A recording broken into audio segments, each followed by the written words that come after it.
Hello and welcome back. This is WanderingWinder back with some warm takes on Dominion Renaissance. Um, so basically, first impressions are hot takes. So these are, I've done some math, I've played with them some, I've watched some other people play with these cards. So these are somewhat informed takes. Still don't have a wealth of experience, obviously. It's only been a couple weeks or something. Um, but definitely have learned something since my hot takes video. And so wanted to share some more early impressions of a lot of these cards with you. Now, this one's not going to be exhaustive like my hot takes videos were. So watch those if you want more exhaustive stuff. Basically, if I don't talk about a card here, it's probably that my impression hasn't changed too much of said card since those hot takes videos. So if I don't mention something here, look for the other video and you can see it there. But okay, let's start and in not a real great order. Let's start with Lackeys, where I want to describe something that I've called the Lackeys Lunge that I've seen happen a decent amount, which is that you buy some lackeys early because it's like a lab, right? Like if it ends up being that I have terminal collision, then I can use one of these villagers and I'm fine because I could just play the next one. So it's kind of like a lab. So I get that, and then lab's a really good card, and I can get another one. So I get another one, and somebody ends up with like 6 lackeys in their deck, which is fine. The more lackeys you get, you start to run out of villagers. Well, how do you fix that? You get more lackeys, and so then they end up overextending themselves on lackeys to where I would make a metaphor towards it's almost like going through withdrawals. You're going through villagers withdrawals. Um, Obviously, I don't want to shed light on that situation, as it's very serious. Um, so, like, obviously, this is a card game, so it's just a card game. But my point being, um, it can lead you down this path where you just end up slamming more and you dig yourself deeper in the hole. Whereas in reality, I think what you would more often want to be doing is you get a few and you usually don't have collisions early, but it helps you take care of the little amount of collisions that you have, and then you can add your villages later, right?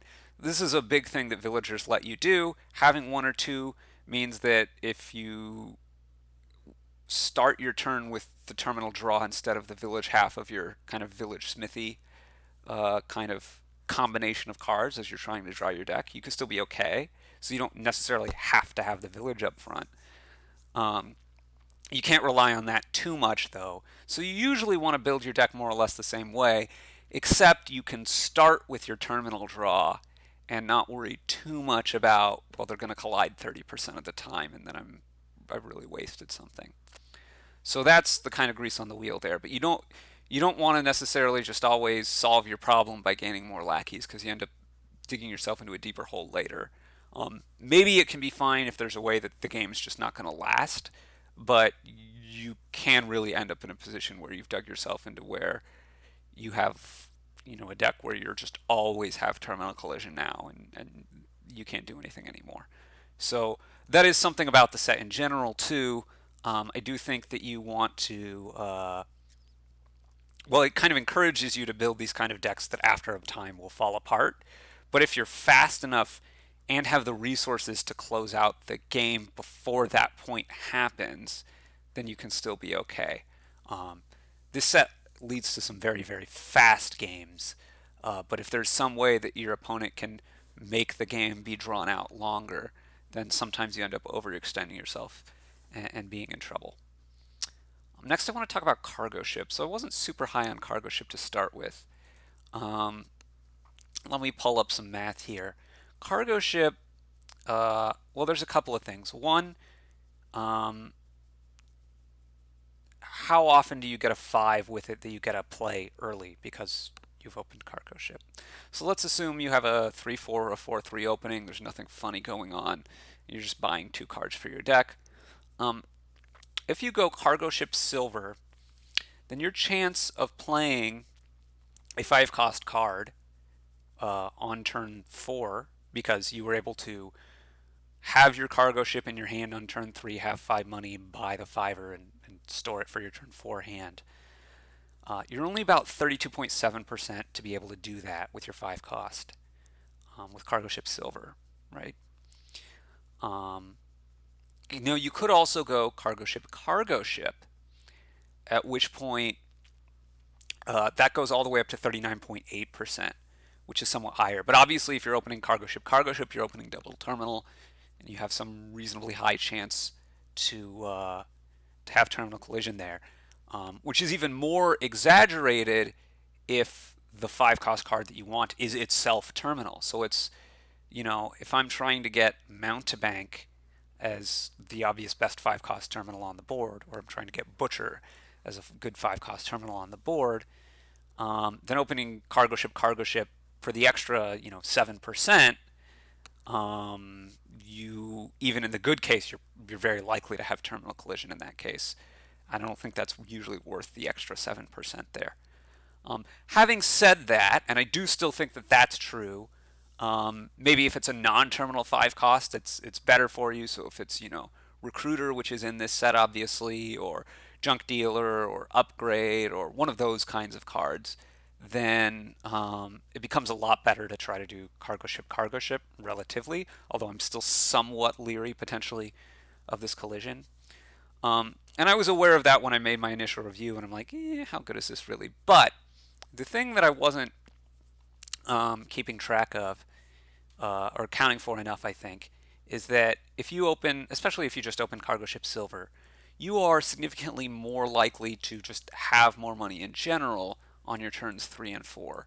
So you're a lot more likely to have 5/5 potentially, depending on what the 5 cost is that you're getting. You can be very likely to get 5/5, right? If you're looking for a Butcher, well, not very likely, but a lot more likely, right?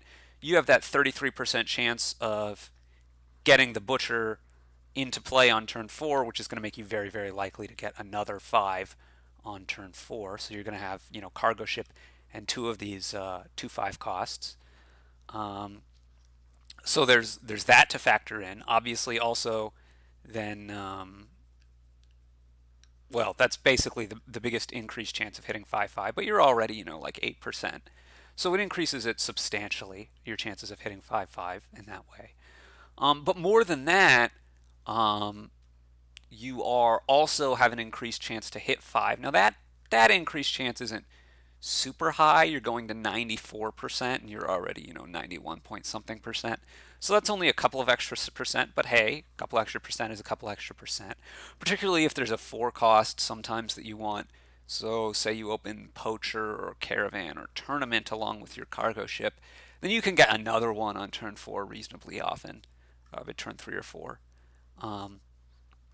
But also, it makes you much, much more likely to be able to hit 6 on turns 3 or 4 if you open cargo ship silver, as opposed to just opening silver. And that's because, if you don't hit 6 on turn 3, but you do have your cargo ship on turn 3, which happens, 40 something percent of the time, you're going to have your cargo ship, and most of that time you're not going to hit 6 already. Then you can, for instance, buy a silver on turn 3, hold that into your hand on turn 4, and then you're much more likely to have 6 on turn 4. In fact, you're pretty likely to have 6 on turn 4 in that scenario. So your chance of hitting at least 1/6 on turns 3 or 4, opening cargo ship silver and getting silver if you hit 3 through 5 with a cargo ship on turn 3. That increases your chance of getting to 6 at least once on turns 3 or 4 up to 61.6%. Now, there aren't that many 6s that you would necessarily want to open for, necessarily. Alter is obviously a great one that's really nice to have on turns 3 or 4 that early. And is often harder to get. There aren't very many other cards that existed before this that would let you hit 6 reliably this fast. But cargo ship is one. Now, obviously, 61.6% chance, that's not a great chance. It's kind of like hitting 3 potion if you open potion silver. Or if you open potion nothing, maybe is closer. So it's not a great chance, but it's a reasonable chance. And there's some chance, right? There's like a 16.8% chance that you can even play your 6 cost on turn 4. Um, so that's not a high chance at all. It's about the same odds as your opening by missing the shuffle. But hey, it helps. It adds up. Also, if what you want is gold, or if you're willing to take a gold, then your chance of getting multiple sixes is actually not negligible, right? So there's 61.6% chance you get at least one, but if you take gold with your 6 on turn 3 and carry that over into turn 4, there's some chance that you get 2 golds or 2 sixes, right? They don't have both have to be golds if the first one's gold. So that gets you up to an expected number of 6 costs of 76.5%, which, how good is that really? Well, that's actually pretty good for money. Like, cargo ship for money is not a bad strategy, just because there is this reasonable chance that you get double gold on turns 3 and 4. And money that goes, silver, effectively silver for cargo ship, gold on its first turns is actually not that bad of a strategy, especially because you only have one terminal here. You can usually still pick up some other good stuff.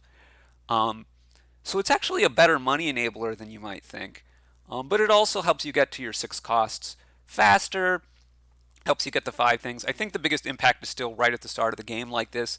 I think you still usually don't want to get 2 of them. It's going to be most impactful when there's some non-terminal 5.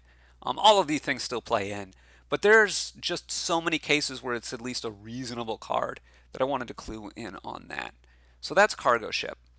Ducat, I just want to mention briefly, apparently it's pronounced ducat, but I'm going to keep pronouncing it Ducat after our friendly or not so friendly goal from Star Trek Deep Space Nine, one of my more favorite television series.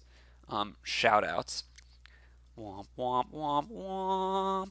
Anyway, people seem to love this card, and they seem to love it like way too much. I've seen quite a number of people open with a ducat, trashing a copper. Now, trashing a copper is good, but when you have this much money, the ducat is not that much better than a copper itself, right? When you have that little money, you usually need to spend pretty much all of your money every turn, and the downgrade from silver to this in terms of hitting your price points is so large that I really cannot recommend this. I think if you think of this more just as like a candlestick maker, you're going to be much better off, and then occasionally you can trash a copper with it, or it combos with a couple things to be able to trash the copper, but really that's such a minor part of the power here.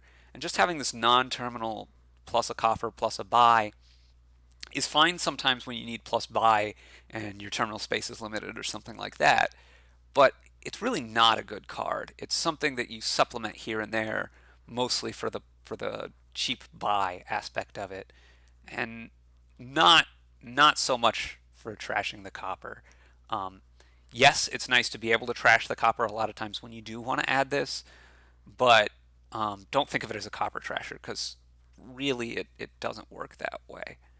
So people have been surprisingly getting these in games I've watched. Experiment, I don't really have much to say with this. I haven't played much with it. The thing I do want to say is keeping control of the pile of this is surprisingly more important than you might think, because the pile does deplete fairly often, and then it builds back up.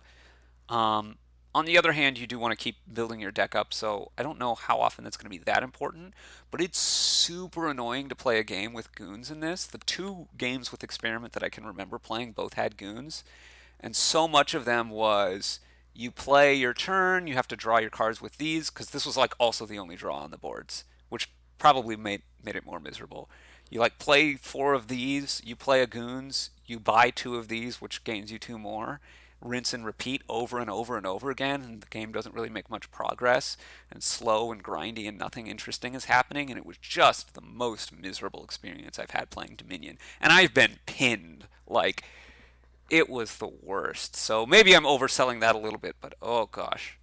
Flag bearer, I think, gets a bad rap. It's not so easy to get to take the flag back, so knowing when to take the flag is good. If you just ignore the flag, like flag bearer big money where the opponent doesn't take the flag back, is really strong. It's like one of, if not one of the best big money things. And obviously that's money, which probably can't make as good use of the extra card as some other strategies. Having said that, your opponent can contest you on the flag, but it's not so trivial to be able to do that. And just early on, getting the shot of, the jolt in the arm of the extra card for one turn, because you do get the card at least once whenever you gain or trash this thing, really means I think it does have a place. Because just the shot in the arm at the right moment of the extra card can be good. Border guard, anytime you can get these without having to like devote your full turn to getting one, I think these cards are just quite nice. It's quite a nice card. Um, Obviously doesn't work if you're playing like a bunch of terminal draw that can draw it dead. But usually when you're playing terminal draw, you're playing that with villages, so you're usually going to be fine. But just the selection effect, I've had a deck where you couldn't really draw much, but I had a stack of 4, 5, 6 of these, and you get the lantern, you get the horn because your opponent hasn't gone for them. Um, you can basically see whatever cards in your deck you want. And there's an interesting thing because I'm shuffling my deck multiple times per turn, and seeding the right thing, like I had a game with Harold, seeding what I had left in my deck to be able to seed my next hand was kind of interesting at that point. Um, uh, I think that game also helped that there was a remodel, so that made gaining a lot of these cheaply pretty easy. Um, but a little bit of money and plus buy could also maybe do that. Getting a few of these going to really up your consistency. If you're drawing or if you're playing money, it's going to help you find the few key cards that are uh, super important. Um, Acting Troop still seems pretty bad to me. Maybe the worst card in the set, along with Ducat and Villain, are kind of the three really biggest duds. Inventor, I think, is easy to overrate. It's harder to mega turn with this than you'd think, but that's similar to what I said in my hot take. Improve. So I think I'm higher on this card than I was originally, but I'm still not as high as some people are on the card. Especially because I think it's an okay to good opener if there is some spammable, which mostly means non-terminal 4 cost that you want. You want to take a lot of. You're happy to take a lot of. But I actually think it's generally going to be better later in the game. The best things that you're usually doing with improve is like having the ability to threaten turning 4s into duchy at the right moment. So it's a nice little role player in that kind of respect, um, and giving you pile out options. Also, it gives you pile control. So those are some nice things that it does, but I think opening with it, you usually need a really good 4. And then if you don't open with it, it can be a little bit hard to pick up later on. So I still don't think it's a great card, but it definitely has its uses. Mountain Village, I think, is one of the worst villages because this instead of drawing a card, um, is more often hurtful to you than significantly helpful. But again, if you're playing the kind of good stuff deck, it might be good. What I will note is if you're towards the end of a shuffle with these, and you had a previous turn in the shuffle where you didn't like draw your deck, playing one of these means you're going to have access to all of them in your discard pile because you can pick up the next one, which can pick up the next one, which can pick up the next one, which can pick up the next one. So you got to have a big stack of extra actions. Unfortunately, that's not usually all that useful, but sometimes it is. And it just thins out. If you're going to then trigger a reshuffle and try to find a lot of terminal draw cards to draw everything, then that can be good. Of course, that can also backfire if you're trying to take a lot of terminal draw cards and then you don't draw your deck, and now you've shuffled into a deck that has no villages in it. So knowing how many to take is going to be a real skill, I think. But just watch out for that. Priest can make an absurd amount of money, but it's really hard to maintain because you need to be able to draw a lot of cards, have a lot of cards to trash, and then trash a lot of cards. And then in order to actually make use of that, you also need a lot of plus buy. So it potentially can really scale hugely, I think quadratically, in terms of the amount of money you're producing, but in practice it doesn't work out that much. Mostly it's just a good opener as a way to help you thin down while still hitting price points. Um, Research is somewhat disappointing. So having to set the cards aside is a lot worse than it might seem on first appearance because you don't have access to them this turn. So I think getting one is usually like okay um, as a way to trash estates and then curses, but I usually prefer most other trashers. Like this is better than trade route, but I think it might be on the level roughly with lookout, and I might even prefer lookout. Um, I guess lookout's not that bad, but okay. Silk Merchant. Now I want to talk about this card a bit too. This card I think is quite a good opener because of the villager. Well, the villager to somewhat less extent, but the coffers mostly. So if you open Silk Merchant Silver, you actually again you're um, pretty likely to hit five more than once. So if I've done my math right here, um, you're looking at a 56.3% chance to hit five twice. Um, that seems wrong. No, that's right. That's right. That is obviously spending.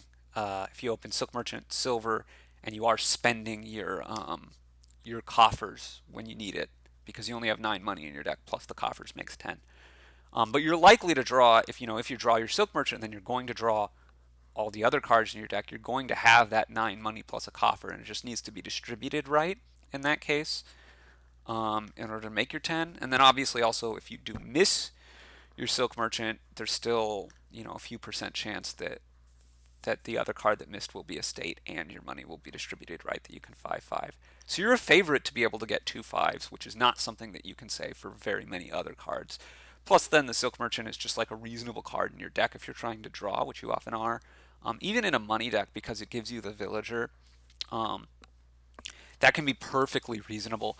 I think big money for Silk Merchant, I'm getting uh, 4 provinces in 13 to 14 turns and 8 provinces in 19 to 20. Obviously, you should, if you are playing that kind of a money strategy, you should modulate what you do at certain points, um, depending on whether you need to get fewer or more provinces in order to be able to close the game out. And that mostly has to do with when you lunge in for more Silk Merchants. If the game is going to be shorter than if you have 5 in a coffer, you should, if you need the game to be short, you have 5 in a coffer. Getting a Silk Merchant may be better, but in the long run, spending the coffer for a gold is maybe going to be better. In the long run, you're going to see the gold more often, and so that's going to have a bigger impact compared to the coffer. And then in the short run, getting the extra coffer from getting another Silk Merchant is going to be better. But anyway, that's just pure Silk Merchant money. Whereas it also plays reasonably well because of the villagers it gives you, with as just you get one in the opening, and even though it's a terminal draw card, you have some villagers, and it helps you hit your right price points for money. Having that shot in the arm of the quick coffer is kind of a big deal.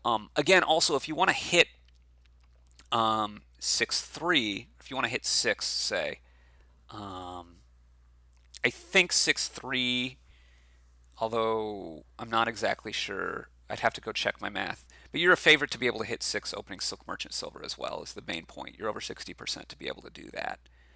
Um, in fact, if you want to hit 7 opening Silk Merchant Silver, if you play it right and you hold out for trying to maximize your chances of hitting 7, you're in fact 53% to be able to do that, opening Silk Merchant Silver, and then potentially getting a Silk Merchant on 4 on turn 3. But you're a favorite to actually hit 7 before turn 5 with the shuffle that happens at the end of turn 4. Which again, there's not many things that you can say that about. So Silk Merchant, really good opener, because usually hitting 5 twice is good, and or hitting 6 to 7 is good, giving you the flexibility, and then it's a nice card later on. Again, there can be something similar here to the Lackey Lunge, where you can overdo it on the Silk Merchants, but getting a limited number of them early can be really strong. I'm still not super high on Scepter, but there are some other tricks you can do with it. If you are playing, draw with money, or to where you have a lot of your payload as treasures, sometimes you can do stuff there. It kind of comboed with Scholar in a game that I saw once. The biggest thing I think is still payload cards and particularly gainers, that this can be a non-terminal gainer. I still think it's one of the weaker cards in the set, but not as weak as, say, Villain or Acting Troop or Ducat. Um, Seer is very strong, draws you a lot of cards non-terminally a lot. Swashbuckler, let's talk about this for a second. It's really hard to activate the ability of it because, okay, check it out. If there's two or fewer cards in your draw pile, then when you play the Swashbuckler, you're going to reshuffle and you can't trigger it. So anytime you're that close to the end of a shuffle, you can't trigger it. Also, though, if you're at the beginning of a shuffle, you're not going to have anything in your discard pile. So your shuffle needs to be big enough, and then you need to be not at the beginning, but not too close to the end when you play this. So it's pretty hard to activate for a coffer, let alone getting the chest. Getting the chest, you usually need to have some other source of coffers or some really niche kind of, you can play like Village, Workshop, this, and have that not be late enough. It's pretty tough. Um, by the time you can get the chest with this, especially if you're mostly relying on this for the coffers, the chest is often not worth it. Or it's not that it's not worth it. It doesn't help that much, particularly because you get the gold in your buy phase. It's not like you get it at the start of your turn or whenever you want at some point that you could like get the chest, gain the gold, and then draw it. Like if it was at the start of your turn or whenever you take the chest to gain a gold or something, then it would maybe be better. In general, like if you're playing Swashbuckler Money or something, but I also think most of the time in general, you should not really be holding on to the coffers so much to try to gain the chest. You should just use the coffers as you normally would for the most part. Treasurer is pretty strong for money. Just done some work there, and the key is really good in money. Being able to gain the treasures from the trash, and then just being able to to trash a copper. It's kind of like Butcher. I don't think it's as good as Butcher. It's not as good as Butcher, but it's kind of in not that much weaker than it from my experience. Um, Potentially also useful in the drawing decks too as a kind of a moneylender variant that can then do some other tricks later on. Um, you know, Trash a gold, regain the gold. That's usually not so much a thing, but if there's other trash for benefit or if there's spices. So let's talk about spices. Spices, I think, is secretly, well, maybe if you watch this video, not so secretly, one of the strongest cards in the set. Um, Spices and money, if you just play big money with no other cards but, silver, gold, spices, you can pretty reliably get to your fourth province on turn 11 or 12. Turn 11 if you hit 5 on turn 3 after opening double silver, which happens like 47% of the time. Most of the rest of the time where you don't hit 5 on turn 3, you're going to hit 5 on turn 4, so you're slowed down by most of a turn there. Um, but yeah, basically spices, you just keep getting, if for that strategy you keep getting spices, and then you eventually build up a stockpile of coffers. You don't get golds. You build up a stockpile of coffers, and boom, boom, boom, boom, you buy a bunch of provinces.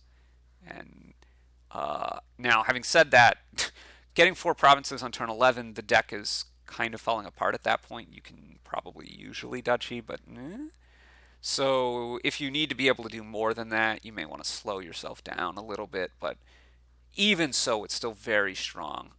If the game goes much longer, you might take a gold very early. But basically, if we compare spices to gold, uh, if you have to use the coffers only when you draw the spices, then spices is equivalent to gold if you draw spices 2 times or fewer. In fact, if you draw it fewer times, it's better because you can use the coffers faster than you can use the money from the gold. If you draw it more than 2 times, that's when it can start to be that gold is better. Um, but that's still only starting to be, right? Coffers also give you more flexibility and they give you more immediate acceleration since you get it on gain. So I could, gain the spices, gain the coffers on turn 3, and then use them on turn 4 before I've even shuffled. Whereas with gold, it wouldn't be that case.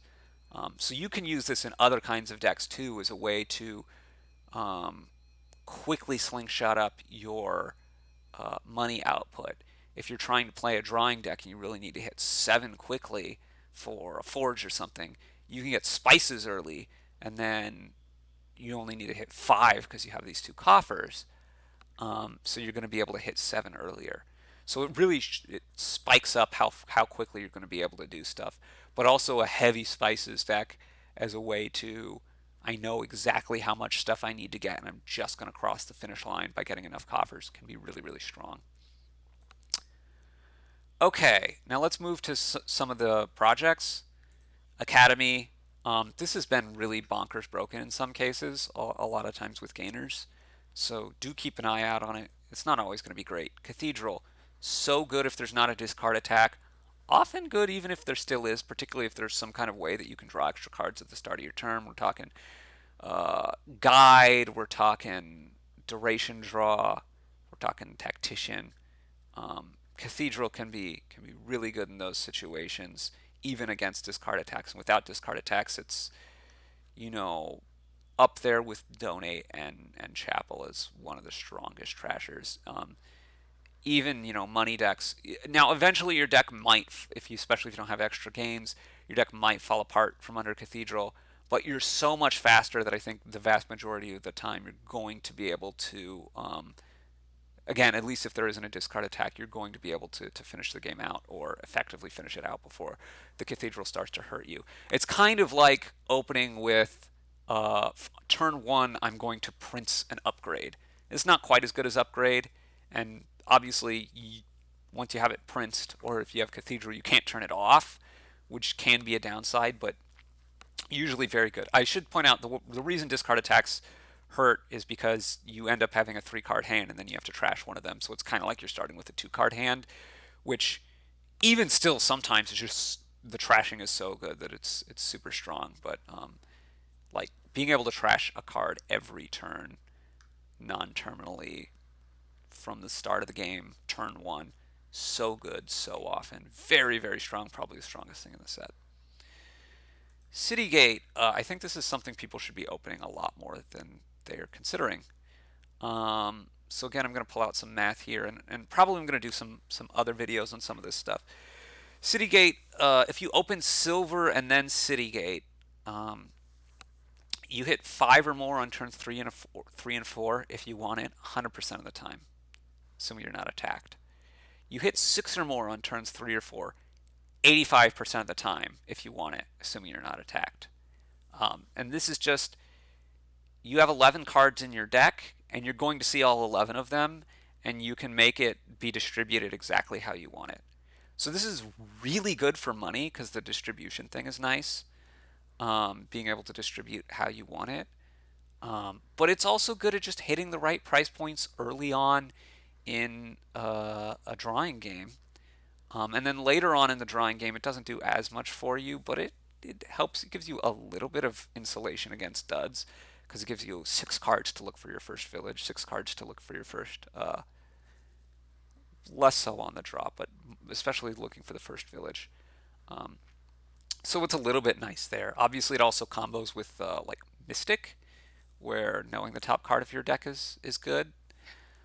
There's a few other things. Opening with it turn 1 is all kinds of complicated and hard to work out. If you have a 3-4, then you're 60% to hit 5 on turn 2. If you miss that, then you can stick a copper back in turn 3.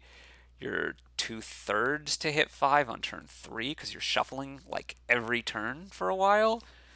So overall you're 13 out of, if you open Citygate turn 1, you're 13 out of 15 to hit 5 or more by turn 3 at the latest. And if you want it, you're guaranteed to hit it by turn 4. So maybe you want to open it turn 1, maybe you don't. There's some weird stuff going on there, and hopefully I'll have a video out on it. But opening Citygate, I think, is quite a reasonable thing to do a lot of times, and should be something you think about. Crop rotation, really strong if you're not trashing your estates. Not a lot to say. It's just very good. And sometimes even well, if you are trashing your estates, it's obviously a lot worse, but in a substantial number of cases, I think you should look at crop rotation and be thinking it is a lot less advantageous than normal for me to trash my estates. So if the trashing is weak, or if there's some other reason, maybe you would maybe want to keep the estates around. But mostly, if the trashing is weak, then you could say, well, I'm going to not trash so that I can build up faster and then get a crop rotation, and I'm going to be faster out of the gate. And yeah, I have to carry these estates around, but they're not as bad for me with the crop rotation. Exploration turn 1 to 2 can sometimes help you out. Again, I think it's usually more of a tactical play. Guildhall has a few great combos. Beggar, uh, Masterpiece, I think, is actually the best one. Delve, I think it's actually even better than the Beggar one. RTT did a video on those. I'm going to try to link that. Um, Watch out for that. Beggar is potentially of the best of them if you get the nut draw.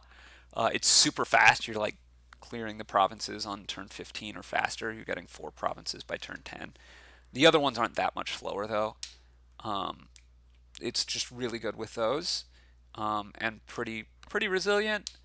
Um, Other than that, I think it's generally pretty weak. There's some other combos, and even just in a money deck where you just have some kind of plus buy or a little bit of synergy, it can be okay.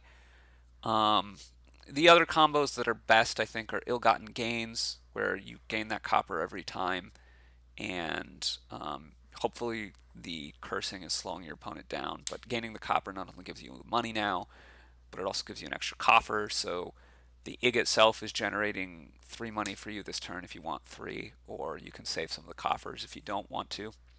So that's really good. If the cursing is good enough.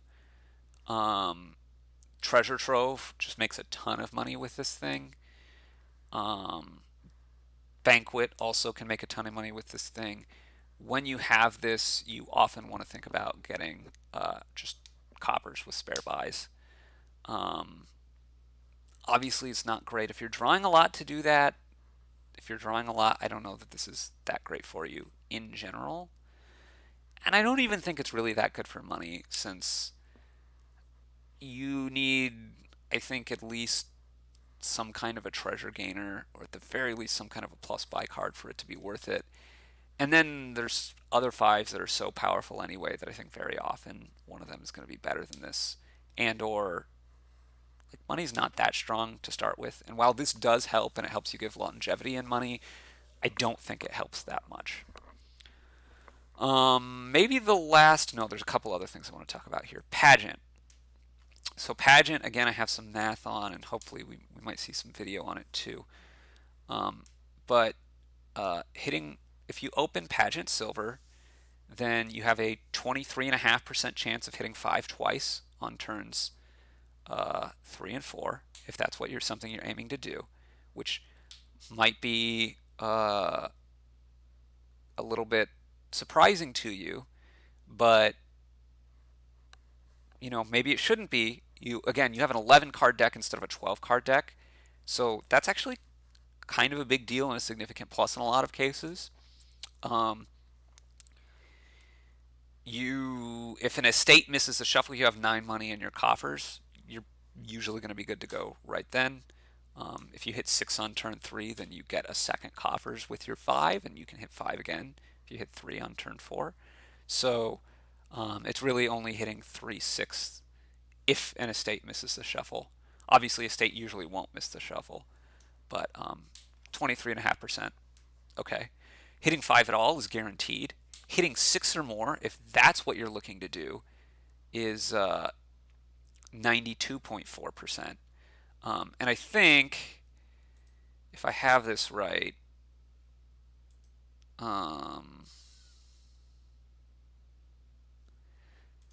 I think there's some things you can do to manipulate it a little bit more. Like if you're willing to not buy anything with a 3, I think you can up that a little bit to 96.2%. I think that's what these numbers have on my spreadsheet I'm looking at right now.